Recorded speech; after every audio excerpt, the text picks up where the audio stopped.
অনেকদিন আগের কথা। এক গ্রামে মিনা নামের এক মেয়ে বসবাস করত। সে গ্রামে কোনো স্কুল ছিল না, তাই মিনা জঙ্গলের রাস্তা দিয়ে পাশের গ্রামে স্কুলে যেত।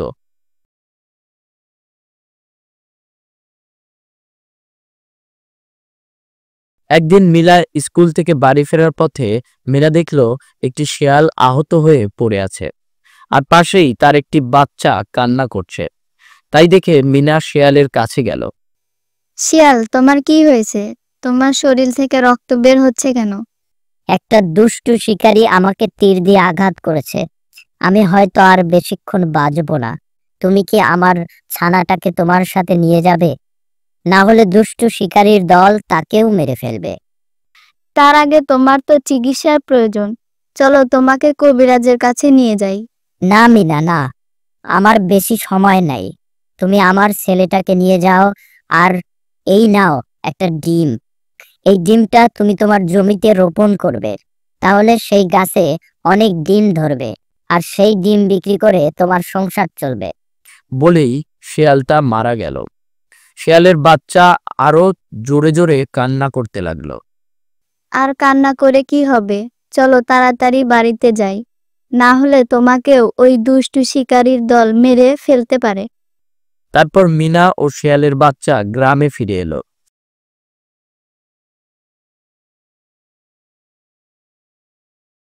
মিনার হাতে শেয়ালের বাচ্চা দেখে গ্রামের সবাই অবাক হয়ে তাকিয়ে থাকলো। বাড়িতে ফিরলে মিনার মা বলল, কিরে, তোর কি আবার শিয়াল পোষার শখ হলো? মিনা তার মাকে সব খুলে বলল। সব শুনে মিনার মা বলল, তোর বাবা আসলে কাল সকালে ডিমটি জমিতে পুঁতে দেব, আর শিয়ালের বাচ্চাটাকে কিছু খেতে দে। শোনো মা, ওকে শিয়ালের বাচ্চা বলে ডাকবে না। ওর একটা নাম দিচ্ছি, ওর নাম মিচকে। আজ থেকে ওকে মিচকে বলে ডাকবে। ঠিক আছে, আজ থেকে ওকে মিচকে বলে ডাকবো। চল খেতে চল। তারপর মিনা ও মিসকে খাবার খেয়ে খেলতে গেল।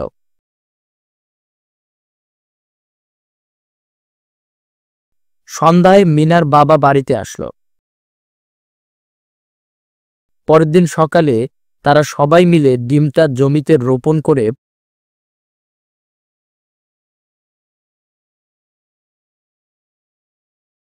পানি দিল।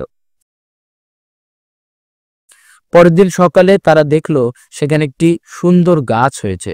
তারপর মিনা ও মিসকে প্রতিদিনই সেই গাছে পানি দিত। বেশ কিছুদিন পর গাছটি অনেক বড় হয়ে গেল। গাছে অনেক ডিম ধরত। তারপর মিনার বাবা সেই ডিম বাজারে বিক্রি করে অনেক টাকা উপার্জন করলো। কিছুদিনের মধ্যে মিনা ও তার পরিবার ধনী হয়ে গেল। নতুন বাড়ি বানালো, কিছু নতুন জমি কিনলো। তাই দেখে সেই গ্রামের জমিদার হিংসায় জ্বলতে লাগলো। কিরে সলিম, শুনলাম মিনার বাবা নাকি একটা ডিম গাছ পেয়েছে, আর সেই ডিম বিক্রি করে দিন দিন ধনী হয়ে যাচ্ছে। জি হুজুর, সে নতুন বাড়ি বানাইছে, আবার অনেকগুলো জমিও কিনছে। এভাবে চলতে থাকলে তো দিন দিন সে আমার থেকেও ধনী হয়ে যাবে। এটা আমি কিছুতেই হতে দিতে পারি না। দ্রুত একটা কিছু করতে হবে। কি করা যায় বলতো? লোকজন নিয়ে তার ডিম গাছ কেটে নিয়ে আসি। আরে মূর্খ, আমি যদি লোকজন নিয়ে মিনার বাবার গাছ কাটতে যাই, তাহলে গ্রামের মানুষ কি আমাকে ছেড়ে দেবে? যা করার গোপনে করতে হবে। আজ রাতে তোরা যাবি, গাছের সব ডিম নষ্ট করে আসবি। প্রতিদিন রাতে ডিম নষ্ট করে দিলেই রাগ করে ডিম গাছ কেটে ফেলবে। এতে আমার নাম হবে না। ঠিক আছে হুজুর, তাই হবে। আজ রাত থেকে অভিযান শুরু করব। জমিদারের কথা মতো রাতে সলিম তার লোকজন নিয়ে মিনার ডিম গাছের সব ডিম নষ্ট করে দিল।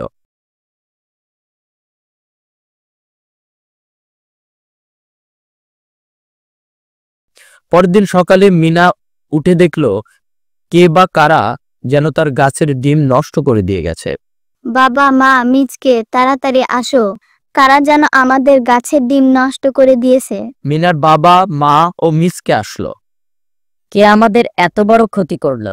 আমি তো কারোর খারাপ করিনি। কেউ হয়তো শত্রুতা করে এমন কাজ করেছে। নাও তো হতে পারে। কাল রাতে একটু জোরে বাতাস হয়েছে, তাই হয়তো ডিমগুলো মাটিতে পড়ে ভেঙে গেছে। তাও হতে পারে। বলে সবাই সেখান থেকে চলে গেল। পরের দিন রাতেও মিনার ডিম গাছের সব ডিম জমিদারের লোকজন আবারও সেই গাছের ডিম নষ্ট করে দিয়ে চলে গেল।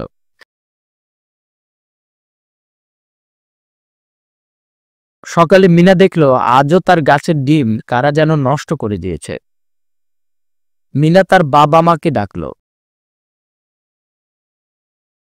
আজ রাতে তো জোরে কোনো বাতাস হয়নি, তাহলে কেউ না কেউ আমাদের ডিমগুলো নষ্ট করছে।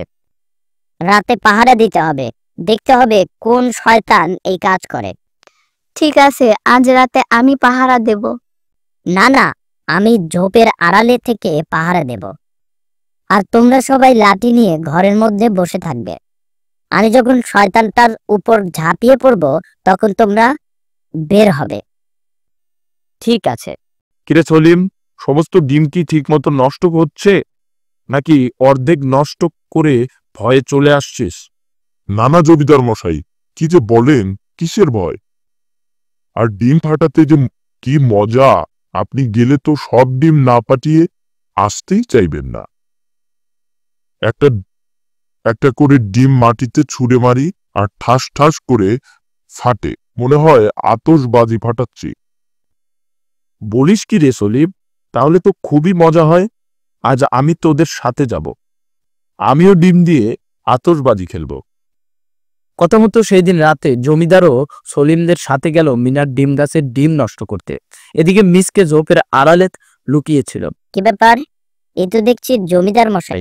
জমিদার টমিদার যাই হোক, আজ আর ছাড়াছাড়ি নাই।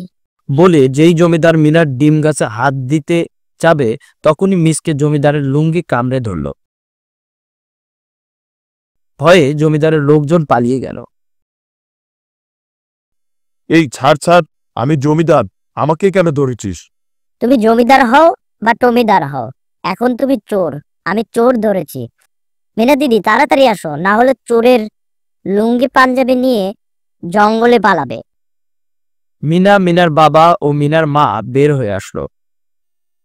জমিদার মশাই, আপনি, আমি আপনার কি ক্ষতি করেছি যে আপনি আমার গাছের ডিম নষ্ট করছেন? এতে আপনার তো কোনো লাভ হচ্ছে না। আমার ভুল হয়ে গেছে মিনার বাবা, আমি ক্রোধের বশীভূত হয়ে এই কাজ করেছি, আমাকে ক্ষমা করে দাও। আমি কখনো আর এমন কাজ করব না। ঠিক আছে জমিদার মশাই। মিসকে, জমিদার এইবারের মতো ছেড়ে দাও। পরে যদি কেউ আমাদের গাছের ডিম চুরি করতে আসে তাহলে তুই লুঙ্গি পাঞ্জাবি নিয়ে জঙ্গলে রেখে আসিস। তারপর মিসকে জমিদারকে ছেড়ে দিল। জমিদার এক দৌড়ে বাসায় চলে গেল। মিনা ও তার পরিবার আবারও সুখে শান্তিতে বসবাস করতে লাগলো।